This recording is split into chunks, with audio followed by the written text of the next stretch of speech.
سلامونه، وخت مو په خیر. د دې مهال خبرونو ته ښه راغلاست. سپاه پاسدارانو ویلي چې بنیامین نتنیاهو به تعقیب او وژني او زیاته کړه چې د اسرایلو لومړی وزیر ژوندی وي باید د ماشوم وژنې تاوان ورکړي. دا په داسې حال کې ده چې د ایران ولسمشر اعلان کړی چې د جګړې د پای ته رسولو یوازینۍ لاره د سیمې له هیوادونو د امریکا ایستل دي.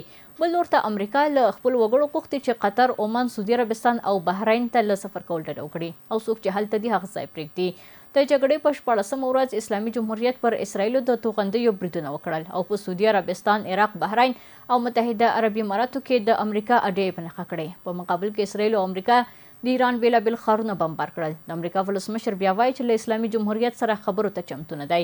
ډونالډ ټرمپ زیاته کړې چې ښایي څو ځله نور هم د خارک ټاپو یوازې د ساتیرۍ او تفریح لپاره برید وکړي.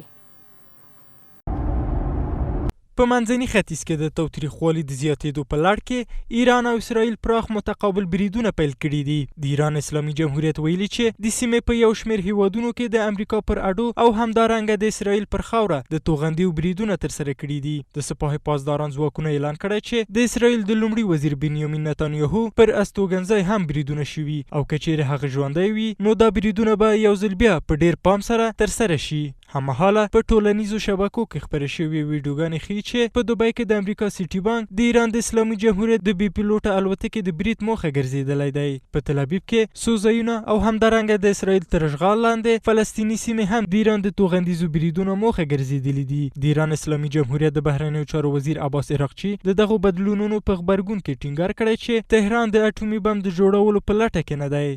ما هیڅکله نه دي ویلي چې موږ به بم جوړ کړو. موږ 440 کیلوګرامه 80 سلنه غني شوي یورانیم لرو او دا پټ راز نه و. دا د اټومي انرژۍ د نړیوالې ادارې په راپورونو کې هم راغلی. موږ چمتو یو چې له هغه تیر شو او د هغه د غلظت کچه راکمه کړو. زما خبره دا و چې دا واقعا یو ډېر لوی امتیاز دی. دا چې څنګه تعبیر شوی زه نه پوهیږم. ښایي د پوهې د کموالي له امله وي یا د یوې تېرې کوونکي عمل د سپینوي لپاره چې د منلو وړ نه دی. له بلې خوا د سپینې ماڼۍ ویاندې اعلان کړی چې د حماسي خشم عملیات بریالی و او د ایران د ډرون او سمندري وړتیاوې په پام وړ کم شوی دی. د ایران د بالستیک توغندیو بریدونه اوس 90 سلنه کم شوي دي. د دوی د ډرون وړتیاوې 95 سلنه کمې شوې. موږ د دوی له 15 زیاتې سمندري کښتۍ ډوبې کړې او له 6 زره زیاتې موخې هم په نښه کړې. موږ د دې ګواښ د بشپړ له منځه وړلو په حال کې یو. په ورته وخت کې د امریکا ولسمشر ډونالډ ټرمپ په خپل تروت سوشل کې اعلان وکړ چې واشنګټن به د هغو هیوادونو سره چې د هرمز تنګي د تړل کېدو له امله اغیزمن شوي خپل جنګي بیړۍ به په دې سیمه کې ځای پر ځای کړي. هغه د NBC سره په یوه مرکه کې دا هم وویل چې ایران له امریکا سره هوکړه غواړي خو خبرو اترو ته لیوال نه دی او خبرداری یې ورکړه چې که د اسلامي جمهوریت نوی مشر ژوندی وي نو غوره به وي چې تسلیم شي. زه نه پوهیږم چې هغه ژوندی هم دی که نه. تر اوسه پورې هیڅوک نه دی توانېدلی چې هغه وښیي. که خامنه‌ای ژوندی وي نو باید د خپل هیواد لپاره یو ډېر هوښیارانه کار وکړي او هغه تسلیمېدل دی.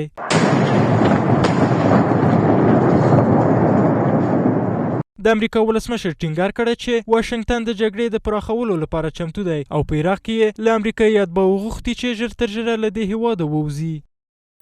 د افغانستان د اسلامي امارت د ترانسپورت او ملکي هوایي چلند وزارت اعلان کړی چې د هیواد 8 صادراتي محمولې ترکیې، سعودي عربستان، امریکا، استرالیا او هالند ته لیږدول کیږي. د یاد وزارت پر وینا په دې محمولو کې وچه میوه، مربا، د پخلي لوښي او انرژي لرونکي مشروبات شامل دي چې د لاجوردو له لارې به ولیږدول شي. اوس مهال د تخار ولایت د تالقان ښار کې د استوګنې بلاکونو جوړول د ښار د ښکلا د ښه کولو او د دې ولایت د خلکو د هوساینې لپاره روان دي. یو شمېر سیمه سوداګرۍ د اوسیدونکو د ژوند د کچې د لوړولو په موخه د 10 پوړیزو او 12 پوړیزو استوګنیزو بلاکونو جوړول پیل کړي دي چې د استوګنې ترڅنګ شنه فضا او تفریحي ځایونه هم د ځان سره لري.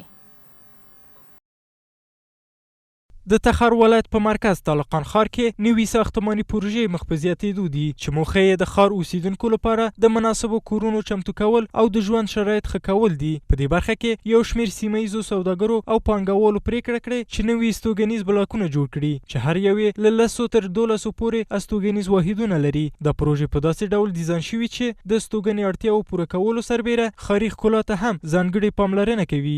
دا استوګنیز بلاکونه د استوګنې واحدونو سربیره به پراخ پراخه شنه ځایونه، د ماشومانو او لویانو لپاره تفریحي ځایونه او د اوسیدونکو لپاره مناسب پارکینګ ولري. د دې ځایونو ډیزاین داسې دی چې د اسانتیاو چمتو کولو سربیره دوی به د چاپیریال کیفیت او د ښار عامه ځای ښه کولو کې هم مرسته وکړي.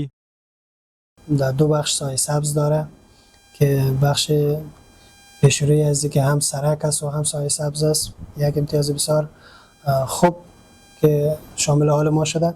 دوم با سایه سبز خود بلاک است، سایه سبز خود بلاک است که دیگه جای بازی اطفال، یک فضای آرام برای خود ساکنین می باشه. و دو ویژگی که ما برایشان در نظر گرفتیم، ویژگی عایق گرما و سرما است که یه هم باز عایق صوت می باشه. د تخار ولایت د کور او ښار جوړونې ریاست مشر خبریالانو سره په مرکه کې ویلي چې دا ودانې د دې ریاست د دقیقو څېړنو او څارنې له مخې په پرمختګ کې دي او د طالقان اوسیدونکو د ستوګنې او هوساینې شرایطو د ښه کولو لپاره ډیزاین شوي دي. انشالله که ساختسازی که در تخار جریان داره و جریان داشت، انشالله که طبعا که امو ساختساز در کجای باشه و طبعا به زیبایی امو شهر و امو ولایت و امو منطقه میشن. در زیباییش خواهی شک نیست که به زیبایی تخار می انجامه و دیگه انشالله که امی کارهایی که جریان داره و کارهایی که شدگی است و کاملا با انجینری استاندارد برابر است. دیگه پارکینگاش، ساحات سبزش، دیگه ای چیزاش کلگیش انشالله که مراعات شده. د طالقان اوسیدونکي هم د دې پروژې له پرمختګ خپل رضایت څرګندوي او وایي چې دا بدلونونه به د ژوند شرایط او د ښار ښکلا ښه کړي. ځینې اوسیدونکي وایي چې د دې ودانیو په بشپړېدو سره به عصري او مناسب کورونو ته لاسرسی خورا اسانه شي او د دوی د ژوند کیفیت به ښه شي. در این اواخر ساخت و ساز بلاک‌ها در سطح شهر ولایت تخار خیلی بیشتر شده و زیادتر شده. سرمایه‌گذارها بیشتر تلاش میکنن که روی ساخت و ساز بلاک‌ها تمرکز داشته باشن و بیشتر بسازن و این سهولت‌های فراوانی را ایجاد کرده، هم در نظم شهر، هم در نظم ترافیک، هم در ارتباط با مسائل محیط زیست. آبادی‌ها در صورتی که استاندارد باشم برای مردم منفعت آور است، آسایش آور است، سهولت آور است. آسایش سهولت و ای حق بندگان الله سبحانه و تعالی است و شرایطش بجا باشد. ما این را تقدیر میکنیم، ما خوشحال هستیم، خرسند هستیم. هر چقدر که آباد میشود به شکل درست استاندارد باید آباد شود. چارواکي په دې باور دي چې دا پروژې به نه یوازې د کورنیو لپاره د کورونو په برابرولو کې مرسته وکړي، بلکې په طالقان کې به د ژوند معیار هم ښه کړي او نوي کاري فرصتونه به رامنځته کړي. سیمه ییز چارواکي او پانګوال هیله لري چې دا پروژې به د تخار ولایت د نورو سیمو او حتی افغانستان لپاره یوه نمونه شي. زموږ د دې مهال خبرونه پر همدې ځای پای ته رسیږي. ښه وخت لرئ.